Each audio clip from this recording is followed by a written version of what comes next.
창밖은 늘 같은 풍경이었지만 박은수 씨에게는 매일 다른 의미로 다가왔다. 남편이 세상을 떠난 후 5년, 서울 근교의 이 아담한 아파트에서 그녀는 홀로 시간의 흐름을 온몸으로 맞이하고 있었다. 해가 뜨면 기계적으로 일어나 텅 빈 집안을 둘러보는 것으로 하루를 시작했다. 식탁에는 늘 그녀의 수저 하나만이 외롭게 놓였다. 창가에 앉아 커피를 마시며 지나가는 사람들을 하염없이 바라보는 것은 어느새 가장 익숙한 일과가 되어 있었다. 젊은 시절 교사로서 아이들의 제잘거림 속에서 살았던 기억은 아득한 꿈처럼 느껴졌다. 그때는 이토록 깊은 고독이 자신을 찾아올 것이라고는 상상조차 하지 못했다. 자식들은 모두 재살기 바빴다.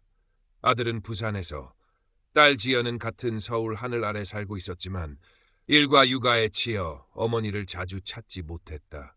가끔 손주들을 데리고 오는 날이면 집안에 잠깐 활기가 돌았지만 아이들은 금세 스마트폰에 콜을 받고 저희들 세상에 빠져들었다.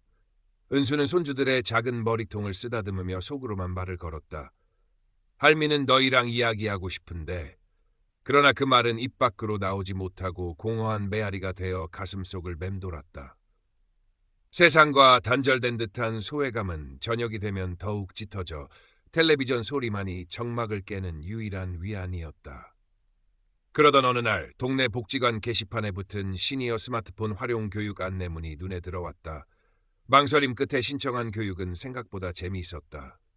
더듬거리며 스마트폰 자판을 누르고 처음으로 카카오톡 메시지를 보내던 날 그녀는 소녀처럼 웃었다. 강사의 친절한 설명과 또래 노인들과의 어설픈 소통 속에서 잊고 지냈던 작은 기쁨을 느꼈다. SNS 계정을 만들고 빛바랜 사진첩 속에서나 보던 옛 동료 교사들과 수십 년 만에 연락이 닿았을 때는 가슴이 뭉클했다. 마치 닫혔던 세상으로 향하는 작은 문이 열리는 듯했다. 스마트폰 세상에 조금씩 익숙해질 무렵 은수는 황혼의 속삭임이라는 이름의 채팅 앱을 알게 되었다. 중장년층을 위한 설레는 만남이라는 광고 문구가 왠지 모르게 마음을 끌었다. 호기심 반, 외로움 반으로 앱을 설치하고 어색하게 프로필을 꾸몄다. 젊은 시절 애송했던 이혜인 수녀의 시 한 구절, 사랑하는 사람이여 멀리 있어도 나는 당신을 압니다를 상태 메시지로 적어 넣었다. 텅 빈 대화창을 물끄러미 바라보며 그녀는 아주 작은 그러나 간절한 기대를 품었다. 어쩌면 이곳에서 이 적막한 삶에 작은 파문을 일으킬 누군가를 만날 수 있지 않을까. 며칠 뒤 로맨틱한 시인이라는 낯선 닉네임의 사용자로부터 쪽지가 도착했다. 짧지만 정중한 인사와 함께 그는 은수의 상태 메시지에 깊이 공감한다고 했다. 자신 역시 시를 사랑하고 외로운 밤이면 별을 보며 시상을 떠올리는 사람이라고 소개했다. 그의 프로필 사진은 부드러운 미소를 띤 중년의 외국 배우였다. 은수는 설렘과 경계심이 뒤섞인 복잡한 감정으로 답장을 보냈다. 그렇게 시작된 대화는 놀라울 정도로 편안하고 깊었다. 로맨틱한 시인은 은수의 말에 귀 기울였고 그녀가 겪어온 삶의 무게와 현재의 외로움을 따뜻하게 어루만져 주었다. 그저 스쳐 지나가는 일상의 소소한 이야기부터 가슴 깊이 묻어두었던 남편에 대한 그리움까지 은수는 그에게 모든 것을 털어놓을 수 있었다. 그럴 때마다 그는 마치 오래전부터 그녀를 알고 지낸 사람처럼 깊은 공감과 위로를 건넸다. 은수 씨의 글에는 깊은 슬픔과 함께 따뜻한 온기가 느껴집니다.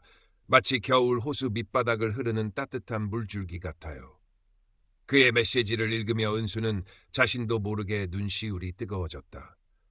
수십 년간 교직에 몸담으며 아이들에게 사랑과 지혜를 나눠주었지만 정작 자신의 마음을 이토록 섬세하게 읽어주는 사람은 없었다. 그는 은수가 과거 문학교사였고 젊은 시절 시를 즐겨 읽었다는 사실을 알게 되자 더욱 깊이 있는 대화를 이끌어갔다. 잊고 지냈던 문학 작품에 대한 이야기를 나누고 서로 좋아하는 시 구절을 공유하며 밤늦도록 시간 가는 줄 몰랐다. 은수는 매일 아침 눈을 뜨면 가장 먼저 로맨틱한 시인의 메시지를 확인했다. 그의 다정한 안부 인사와 함께 시작하는 하루는 이전과는 확연히 달랐다. 텅 빈 집안의 공기마저 그의 존재로 인해 조금은 따스해지는 것 같았다. 그가 보내주는 아름다운 풍경 사진과 감미로운 클래식 음악은 잿빛이었던 그녀의 일상에 다채로운 색깔을 입혔다. 은수 씨는 제게 마르지 않는 영감의 샘과 같아요. 당신과의 대화 속에서 저는 새로운 시상을 얻곤 합니다. 그의 칭찬에 은수는 소녀처럼 얼굴을 붉혔다. 잊고 살았던 자신의 가치를 다시 발견하는 기분이었다. 누군가에게 이토록 특별한 존재가 될 수 있다는 사실이 믿기지 않았다. 그녀는 그를 시인님이라 부르며 존경과 애정을 아낌없이 표현했다. 비록 화면 너머의 존재였지만 그는 은수에게 세상 그 누구보다 가까운 사람이 되어가고 있었다.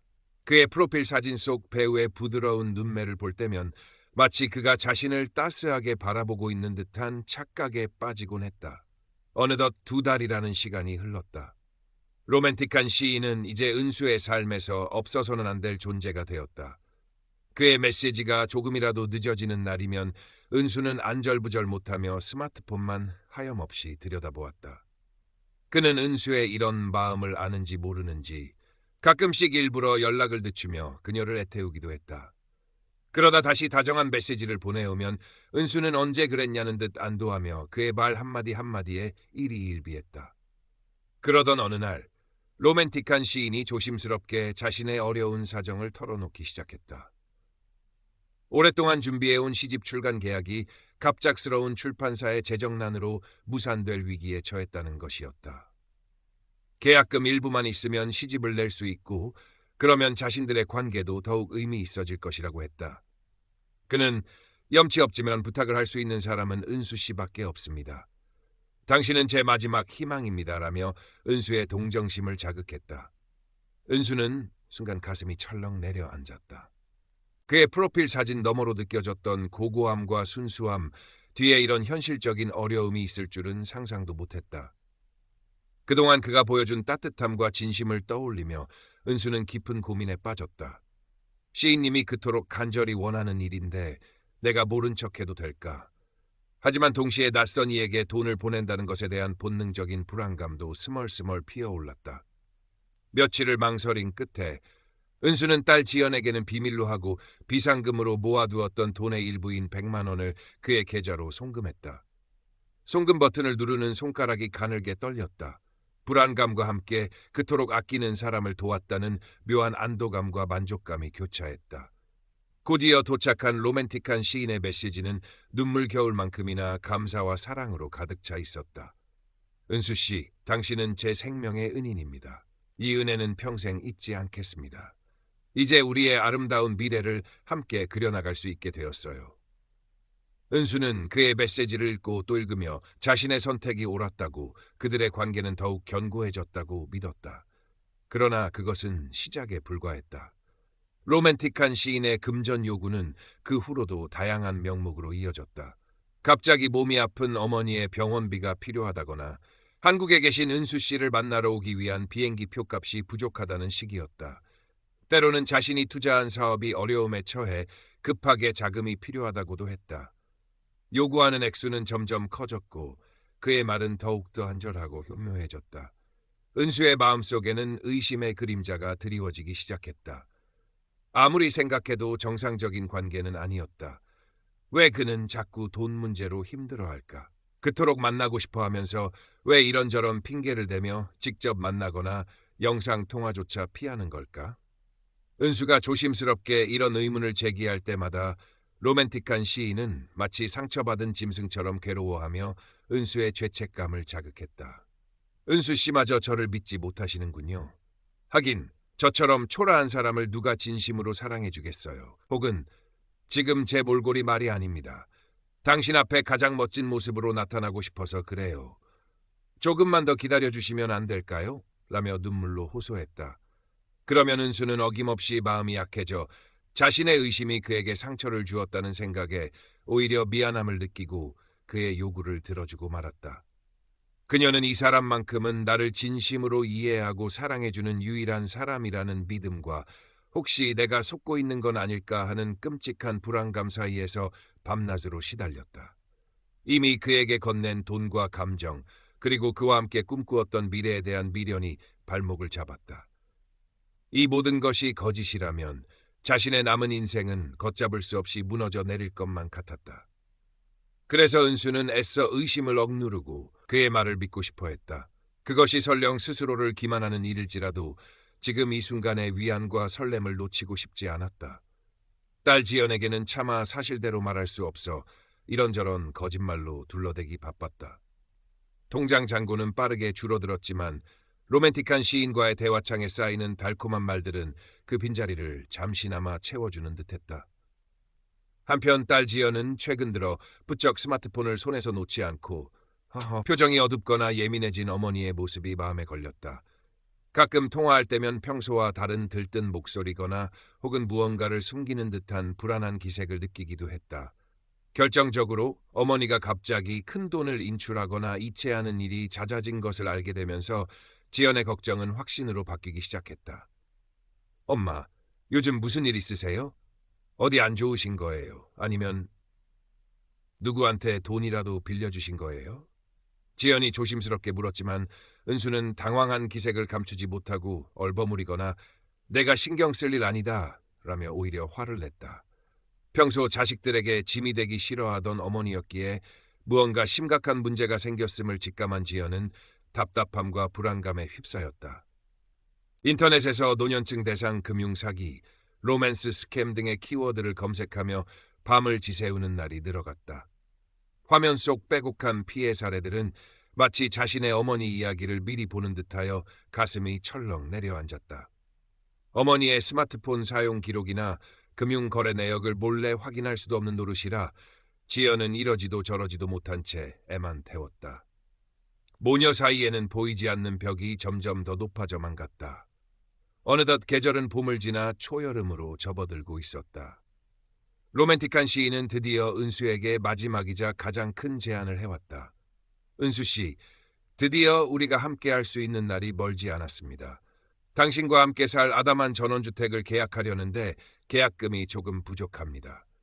이 돈만 해결되면 저는 모든 것을 정리하고 바로 당신 곁으로 달려갈 겁니다. 우리 황혼의 시간들을 세상에서 가장 아름다운 시처럼 함께 만들어가요. 그의 목소리는 그 어느 때보다 감미롭고 확신에 차 있었다. 그는 은수에게 수천만 원에 달하는 거액을 요구했다.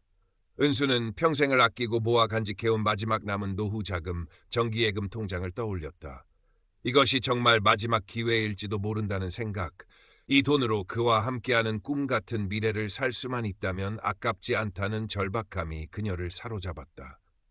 이미 그에게 건넨 돈도 상당했기에 여기서 멈추면 모든 것을 잃게 될 것이라는 불안감도 그녀를 짓눌렀다. 은수는 며칠 밤낮을 고민과 갈등으로 지새웠다. 창밖으로 보이는 푸른 신롱마저 그녀의 눈에는 온통 잿빛으로 보였다. 결국 그녀는 떨리는 손으로 예금 해지 신청 버튼을 눌렀다. 은행으로 향하는 은수의 발걸음은 천근만근 무거웠지만 한편으로는 기묘한 해방감과 기대감에 휩싸여 있었다. 이 모든 고통과 불안이 끝나고 드디어 그와 함께하는 행복만이 기다리고 있을 것이라는 환상이 그녀를 지배했다. 창구 직원의 의아한 눈빛에도 애써 태연한 척하며 거액을 인출하려던 순간 익숙한 목소리가 그녀의 이름을 불렀다. 엄마, 딸 지연이었다. 그녀의 얼굴은 하얗게 질려 있었고 눈에는 절박함과 분노가 뒤섞여 있었다. 지연은 미리 상황을 감지하고 어머니를 뒤따라온 것이었다. 엄마, 지금 뭐 하시는 거예요? 제발 그만하세요. 지연은 어머니의 팔을 붙잡고 울부짖듯 말렸지만 은수는 완강했다. 이거 놔라. 네가 뭘 안다고 그래. 내 인생이야. 내가 알아서 해. 엄마, 그 사람 사기꾼이에요. 제발 제 말 좀 믿으세요. 모녀는 은행 창구 앞에서 격렬하게 다투기 시작했다.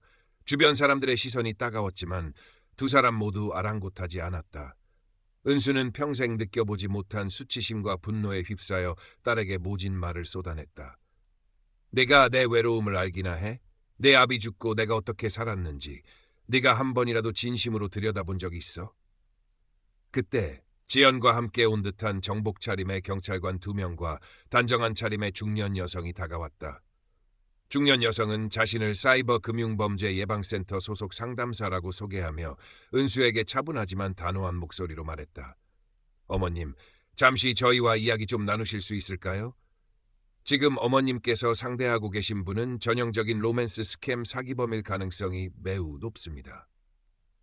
상담사는 은수에게 로맨틱한 시인이 사용한 프로필 사진이 사실은 무명 외국 배우의 것이며 그가 보낸 시들 역시 국내외 유명 시인들의 작품을 교묘하게 짝인기한 것이라는 증거 자료들을 보여주었다. 또한 그가 사용한 계좌는 이미 여러 건의 유사 사기에 이용된 대포통장이라는 사실도 확인시켜 주었다. 지연이 밤새워 찾아낸 자료들과 상담사의 전문적인 설명 앞에서 은수는 마치 망치로 머리를 맞은 듯한 충격에 휩싸였다.